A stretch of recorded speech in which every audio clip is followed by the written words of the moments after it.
नमस्कार, मैं doctor Avneet Jain, laser और लेप्रोस्कोपिक सर्जन जबलपुर से हूँ।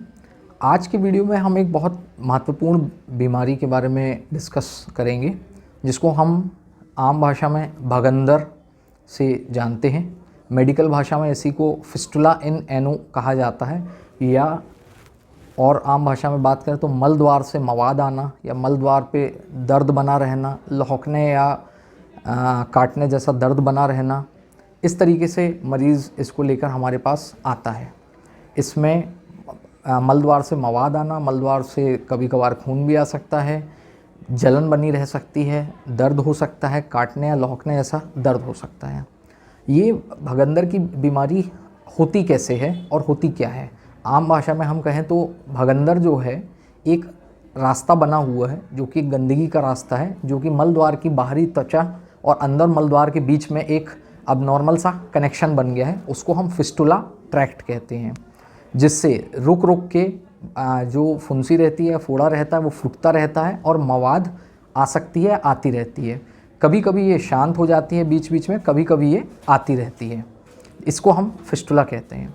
अब ये बनता कैसे है?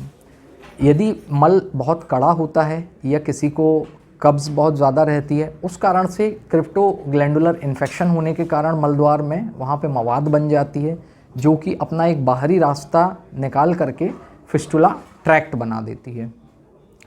तीसरा, इसके भगंदर के क्या कारण हो सकते हैं? भगंदर का सबसे पहला महत्वपूर्ण कारण तो है मलद्वार पे मवाद बनना, जिसको पेरिएनल एब्सेस कहते हैं। पेरिएनल एब्सेस के ड्रेनेज के बाद 50% केसेस में भगंदर बन सकता है आगे चलकर, जो कि उसका सीक्वल ही रहेगा। दूसरा कारण क्रिप्टोएनुलर ग्लैंड इन्फेक्शन, जो कि मोस्ट कॉमन कॉज हो सकता है किसी भी प्रकार का इन्फेक्शन, और टीबी की बीमारी की वजह से हो सकता है, क्रोहन्स डिजीज़ की वजह से हो सकता है, किसी मैलिग्नेंसी की वजह से हो सकता है, कैंसर की गठान की वजह से भी वहाँ पे ये बन सकता है, हाइड्रोजेनिक किसी ऑपरेटिव प्रोसीजर के कारण भी वहाँ पे बन सकता है। लेज़र सर्जरी अगर ठीक से नहीं हुई है तो फिर वहाँ पे एक फिस्टुला बन सकता है, जो कि हाइड्रोजेनिक हो सकता है। इसको हम कैसे पता कर सकते हैं? चौथी बात हम इस बारे में करेंगे कि इन्वेस्टिगेशन। सबसे पहले तो आप किसी जब विशेषज्ञ के पास जाते हैं तो वो सिंपल पर रेक्टल एग्जामिनेशन और अपने अनुभव के आधार पर फिस्टुला की बीमारी को पकड़ सकते हैं। इसके बाद हम एक ट्रांसपेरिनियल सोनोग्राफी या और उससे बड़ी जांच MRI भी करवा सकते हैं, डिपेंडिंग अपॉन फिस्टुला का क्या टाइप है इसके ऊपर निर्भर करता है। तो ये सब जांचों से हम फिस्टुला के बारे में पता कर सकते हैं। पांचवी चीज़, फिस्टुला अलग अलग प्रकार के हो सकते हैं। इसके अपने अपने बहुत सारे क्लासिफिकेशन हैं। जो नॉर्मल और मोस्ट कॉमन हम क्लासिफिकेशन हम यूज़ करते हैं वो इंटरस्फिंक्ट्रिक, एक्स्ट्रास्फिंक्ट्रिक, ट्रांसस्फिंक्ट्रिक एंड सुप्रास्फिंक्ट्रिक वैरायटी ऑफ फिस्टुला, और हॉर्सशू शेप्ड फिस्टुला और कॉम्प्लेक्स फिस्टुला भी हो सकते हैं। इसका इलाज, छठी चीज़, इस बीमारी से संबंधित छठी बात जो मैं आपको बताना चाहता हूँ, इस बीमारी का इलाज बहुत विनाशनात्मक तरीक़ों से किया जाता है और इस बात पर निर्भर करता है कि हमें किस प्रकार का फिस्टुला है। यदि इनिशियल स्टेजेस में हमारी समस्या है तो हो सकता है कि दवाई गोलियों से भी इलाज हो जाए, लेकिन अगर फिस्टुला पूरा ट्रैक्ट बन चुका है, अलग प्रकार के फिस्टुलास हैं, तो फिर सर्जिकल ट्रीटमेंट इसमें लग सकता है।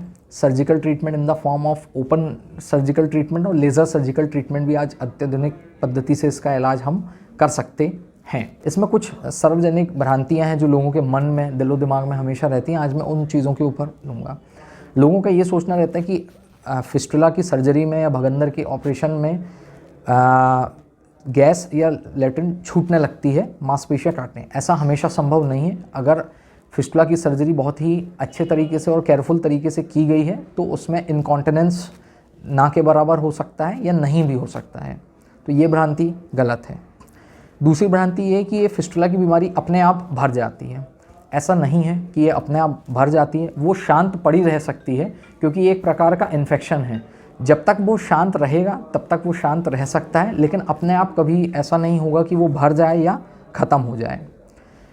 तीसरी भ्रांति कि ये हमेशा एक कुछ ऑब्वियस सिम्टम्स के साथ प्रोड्यूस होती हैं। चौथी भ्रांति इस प्रकार है कि लोग ये समझते हैं कि हमेशा ही इसमें दर्द होता है। इसमें हो सकता है कि मलद्वार पे दर्द हो हो सकता है कि मलद्वार पे दर्द ना हो, केवल मवाद आती हो, सूजन आती हो या जलन रहती है। पर जब जब इसमें मवाद अंदर बन जाएगी तब दर्द हो सकता है, और हो सकता है कि दर्द ना हो। ये इस बात पे निर्भर करता है कि कितना मवाद बना हुआ है या कितनी देर तक हमको मवाद उसमें बना हुआ है। पांचवी भ्रांति की पेरिएनल फिस्टुला हमेशा दिखते हैं, ये भी कहना उचित नहीं रहेगा। ये मैक्सिमम टाइम पे देखे जा सकते हैं, लेकिन कभी जो है विजिबल नहीं भी होते हैं, सिर्फ इंटरनल ओपनिंग होती है, आंतरिक ओपनिंग उसमें होती है। अन्यथा इसमें हमेशा ऐसा नहीं रहता कि एक्सटर्नल ओपनिंग हो जिससे हम इसको प्रोब कर सकें या इसको हम देख सकें।